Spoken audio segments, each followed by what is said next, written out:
So good morning all. Today we will discuss two degree of freedom system.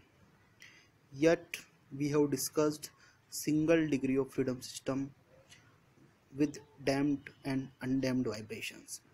Single degree of freedom system with forced and free vibrations. Now in today's lecture we will discuss two degree of freedom system. So first of all we have to know what is two degree of freedom system. In this diagram a spring mass system is shown. In this spring mass system, we have two mass M1 and M2 and three springs which have spring stiffness K1, K2 and K3. One end of the spring K1 is rigid and other end is attached with mass M1. One end of the spring K2 is attached with M1 and other is attached with M2. Same like this, the one end of the spring K3 is attached with M2 and other end is fixed. To specify the configuration of the system, we need to specify the position of both the mass and hence we refer to this as two degree of freedom system.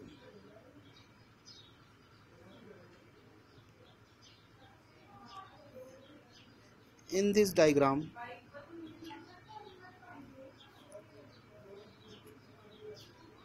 two degree of freedom system is shown. In this diagram, there is free body diagram of mass M1 and M2. In the FVD of mass M1, when we displaced mass M1 with the displacement x1, a force K1x1 will act in left hand side due to spring K1.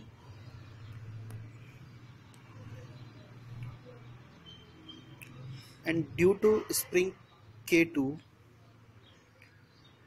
by the displacement of mass M1, a left hand side force K2x1 will act on M1 and third force K2x2 will act due to spring K2 by the displacement x2. In this way, four forces will act on M1: K1x1, K2x2, K2x1 and mx1 double dot as inertia force.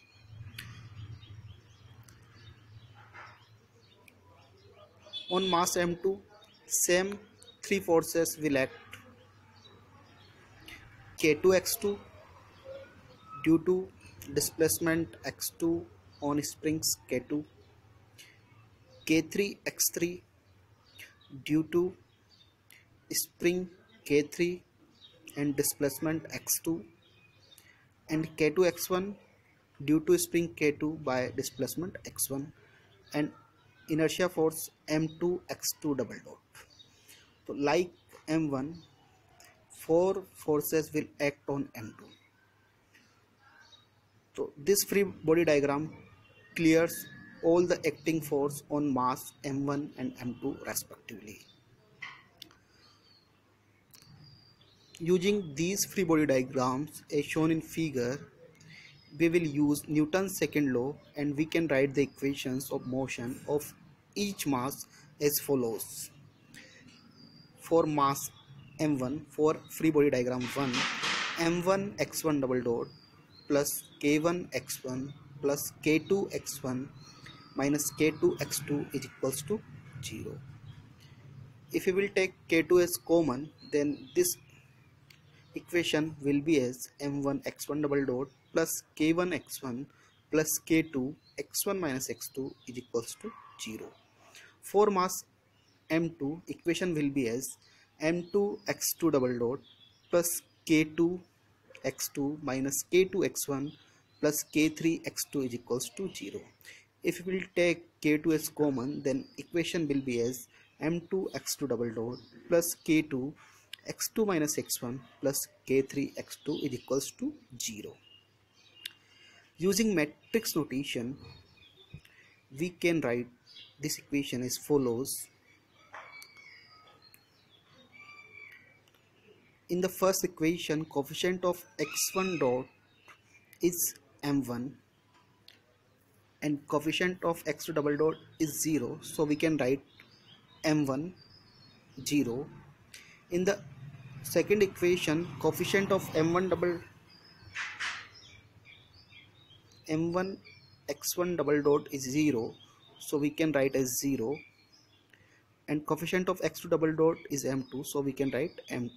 So m1 0 0 m2. Coefficient is x1 double dot and x2 double dot. Now we will write the coefficient of x1 and x2. So in the first equation, coefficient of x1 is k1 plus k2 and coefficient of x2 is minus k2. In the second equation, coefficient of x1 is minus k2 and coefficient of x2 is k2 plus k3. So k1 plus k2 minus k2 minus k2 and k2 plus k3 in the bracket x1 x2 is equals to 0. Thus we have to couple second order ordinary differential equation of motion with constant coefficients. Observing the derivation of the equation of motion for the single degree of freedom and 2 degree of freedom, we notice that the procedure remains essentially the same. Step 1 is consider the system in a displaced configuration. Step 2 is draw free body diagram. Step 3, use Newton's second law to write the equation of motion. We did all three steps in single degree of freedom system as well as 2 degree of freedom system. We use the same procedure to develop the equation of motion even for multiple degree of freedom systems. Now we have to identify the solution of equation of motion. We will consider the harmonic vibrations. x1t is equals to x1 sin omega t, x2t is equals to x2 sin omega t. Substituting these values in equation 10.1.2, we will get as minus omega square m1 0 0 m2, coefficient is x1 x2 plus k1 plus k2 minus k2 minus k2 k2 plus k3, coefficient is x1 x2 equals to 0. We can rewrite this as k1 plus k2 minus m1 omega square minus k2 k2 plus k3 minus m2 omega square, x1 x2 is equals to 0. For non-trivial solution, we can write as determinant k1 plus k2 minus m1 omega square minus k2 k2 plus k3 minus m2 omega square is equals to 0. Therefore, we have the frequency solution. Characteristic equation we can write as k1 plus k2 minus m1 omega square, k2 plus k3 minus m2 omega square, minus of minus k2 into minus k2 is equals to 0. By multiplying, we will get as m1 m2 omega square whole square minus m1 k2 plus k3 plus m2 k1 plus k2 omega square plus k1 k2 plus k1 k2 k3 plus k1 k3 is equals to 0. This is in the form of quadratic equation, so we can get the solution of this equation by Sridharacharya formula. So omega n square 1 2 is equals to beta plus minus under the root beta square minus 4 alpha gamma upon 2 alpha, where alpha is equals to m1 m2, beta equals to m1 k2 plus k3 plus m2 k1 plus k2, gamma equals to k1 k2 plus k2 k3 plus k2 k1 k3. Here m1, if m1 equals to m2 equals to m and k1 equals to k2 equals to k3 equals to k, if we will consider all the three spring coefficient as k and masses as m, so we will get omega n1 equals to under the root k upon m and omega n2 equals to under the root 3k upon n. So finally we get these two roots, omega n1 equals to under the root k upon n and omega n2 equals to under the root 3k upon n. Now using these roots we, we, we can find the normal modes. Consider omega n1 equals to under root k upon m and omega n2 equals to under root 3k upon m. If we substitute omega n equals to omega n1, then equation will be as k minus k upon k. Coefficient x1 x2 equals to 0.